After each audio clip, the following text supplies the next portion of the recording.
형, 진짜 부럽습니다. 그렇게 깔끔하게 나올 수 있는 사람 많지 않아요. 퇴사하던 날 후배의 말이 아직도 귓가에 맴돕니다. 내 인생 30년을 바친 회사에서 멋지게 나왔다고, 이제 자유를 만끽할 차례라고 스스로 위로하며 출근길이 아닌 햇살 좋은 평일 아침을 걷던 그날. 그날만큼은 정말 자유로웠습니다. 그런데 이상하죠. 퇴사 6개월이 지난 지금은 오히려 사람들을 피하게 되고 전화를 받는 것도 망설여집니다. 누가 요즘 뭐 하세요? 라고 물어오는 게 두렵습니다. 이게 내가 원하던 삶이었을까요? 많은 사람들이 대기업 퇴사는 자유와 여유, 그리고 이제부터 진짜 내 인생이라는 기대를 갖고 시작합니다. 하지만 정작 현실은 그리 낭만적이지 않습니다.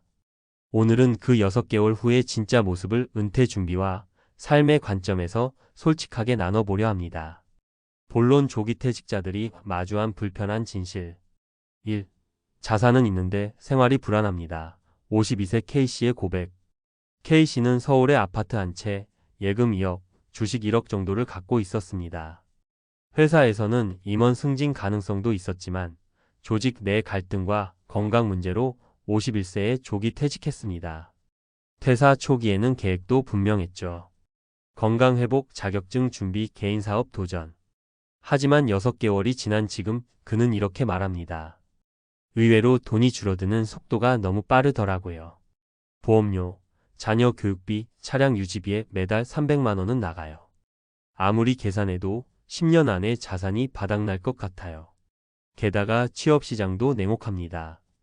50대 중반에 진입하면 경력보다는 비용이 문제입니다. 기업 입장에선 30대 인력으로도 충분한 일인데 50대 고연봉 경력직을 굳이 뽑을 이유가 없습니다. 2. 하루 종일 아무것도 안 하니까 무기력해졌어요. 48세 조기 은퇴자 L씨. L씨는 IT 기업에서 고연봉을 받으며 일하다가 48세에 본인의 의지로 퇴사했습니다. 그동안의 피로도 컸고 자녀도 없고 재산도 어느 정도 있던 터라 이제 좀 쉬자는 판단이었습니다. 그런데 놀랍게도 퇴사 3개월 후부터 그는 무기력감에 시달렸습니다. 아침에 일어나도 할 일이 없어요. 뉴스 보고 커피 마시고 유튜브 조금 보다가 소파에 앉으면 그대로 밤입니다. 이렇게 살면 안 되겠다는 건 알겠는데 이상하게 아무것도 하기 싫더라고요. 퇴사는 단순히 회사를 떠나는 게 아닙니다. 동시에 일상, 사회적 역할, 심지어 정체성까지 내려놓는 일이기도 합니다.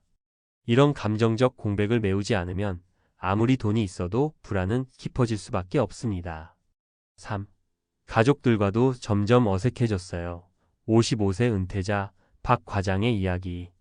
박 과장은 퇴사 후 가족과 시간을 보내겠다는 기대가 컸습니다. 이제 집안일도 돕고 아내와 여행도 다니고 아이들과도 더 가까워지자. 그런데 현실은 달랐습니다. 아내는 자기 루틴이 있었고 내가 집에 있으니까 오히려 불편해했어요. 아이들도 나를 마주치면 방으로 쏙 들어가더라고요. 나만 시간 많고 나만 느긋하니 대화의 온도도 안 맞는 느낌? 퇴사하면 가족과 더 가까워질 거란 기대를 하곤 합니다. 하지만 그 기대는 때론 역효과를 불러오기도 합니다. 은퇴 후 가족과의 거리감을 줄이려면 먼저 자신의 일상과 리듬을 회복하는 게 먼저입니다. 그래야 진짜 관계 회복도 가능해집니다. 마무리 퇴사는 도착점이 아닌 출발점입니다. 대기업을 그만두는 건 쉽지 않은 결단입니다. 하지만 더 어려운 건 그 이후의 삶을 어떻게 설계하느냐입니다. 6개월쯤 지나면 대부분 깨닫습니다.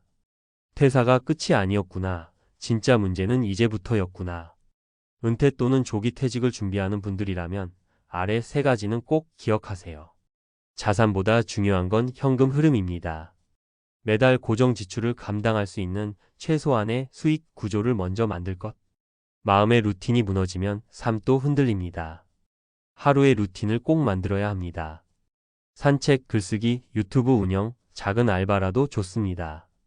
관계는 의도하지 않으면 멀어집니다.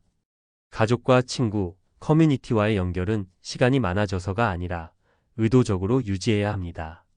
퇴사한 당신이 지금 숨고 싶어졌다면 그건 당신이 약해서가 아니라 이 사회가 퇴사 이후를 너무 가볍게 여겼기 때문입니다. 이제라도 늦지 않았습니다. 숨는 대신 천천히 방향을 다시 잡아보세요. 당신의 두 번째 인생, 진짜 시작은 지금입니다. 그렇게 부러웠다던 대기업 퇴사자, 지금은 왜 숨고 싶을까? 퇴직 후 6개월, 간과하기 쉬운 3가지 현실과 생존 전략. 퇴사 후 6개월, 통계로 본 현실. 고용노동부와 통계청의 조사에 따르면 50대 이상 퇴직자의 약 70%가 퇴사 1년 내에 경제적 위기감을 체감한다고 응답했습니다. 특히 자발적 조기 퇴직자의 경우 초기에는 여유가 있어 보이지만 6개월을 전후로 경제적 압박과 정체성 혼란, 가족 내 관계 변화 등이 복합적으로 나타나는 것으로 확인됩니다. 전문가들은 이 시기를 은퇴 현실 충돌기 포스트 마이너스 리타이어먼트 리얼리티 샤크라고 부르며 퇴직 이후 겪는 심리 사회 경제적 변화에 주의가 필요하다고 강조합니다. 경제적 착각 자산은 있지만 현금 흐름은 없다. 많은 퇴직자들은 수억 원의 퇴직금, 주식, 부동산 자산을 보유한 상태로 퇴사합니다. 겉보기엔 탄탄해 보입니다. 하지만 문제는 매달 들어오는 돈이 없다는 점입니다.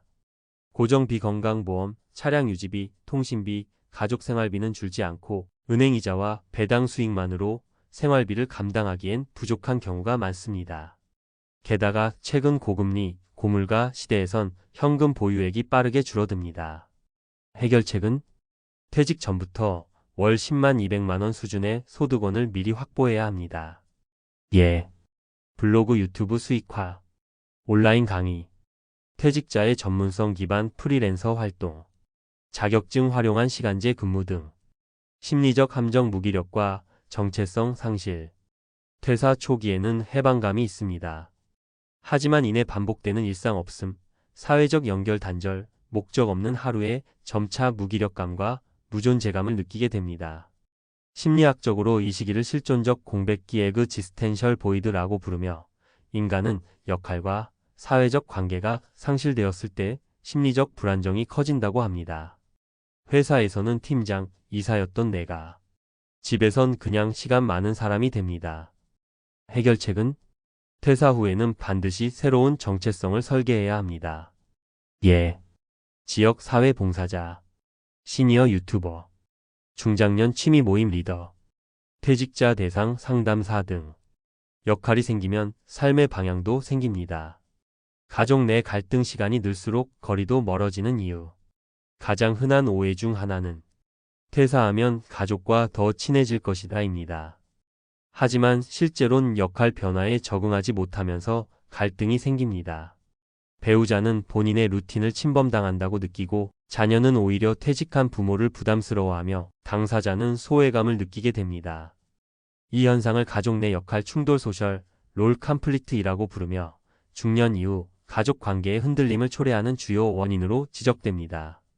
해결책은 가족과의 물리적 시간보다 심리적 거리 조절이 핵심입니다. 각자의 시간 존중, 새로운 가족 활동 제한, 주말 등산, 요리, 캠핑 등 부부만의 루틴 만들기 공동 독서, 운동 등 전문가가 권하는 조기 퇴직 생존 전략 3가지. 퇴직 전 최소 6개월 이상 연습하라. 하루 루틴 설계, 소득 창출 실험, 사회적 모임 참여 연습. 기술 기반 수입 또는 경험 기반 콘텐츠화 준비. 유튜브, 브런치, 강의 플랫폼을 활용해 경험을 자산화. 퇴직 후 3개월 안에 일상 회복 프로젝트 실행. 무조건 오전 루틴 만들기 산책, 글쓰기, 운동, 오후엔 아르바이트나 커뮤니티 활동 참여. 결론 퇴직은 마침표가 아닌 설계되지 않으면 위험한 쉼표입니다. 많은 사람들이 퇴사 후엔 좀 쉬면 되지라고 생각합니다. 하지만 현실은 그렇지 않습니다. 퇴직 후 3개월, 6개월은 정신적, 재정적, 관계적 시험대가 기다리는 시기입니다. 은퇴 후 인생을 성공적으로 보내고 싶다면 가장 중요한 건 퇴직 전부터 일상의 대체제를 준비하는 일입니다. 명함 없는 삶에서 다시 자신을 소개할 수 있어요. 비로소 진짜 퇴직 준비가 완성되는 겁니다. 퇴사 후에도 퇴직자에게도 반드시 전략이 필요합니다. 지금 이 글을 읽는 당신이 바로 그 전략을 설계할 수 있기를 응원합니다.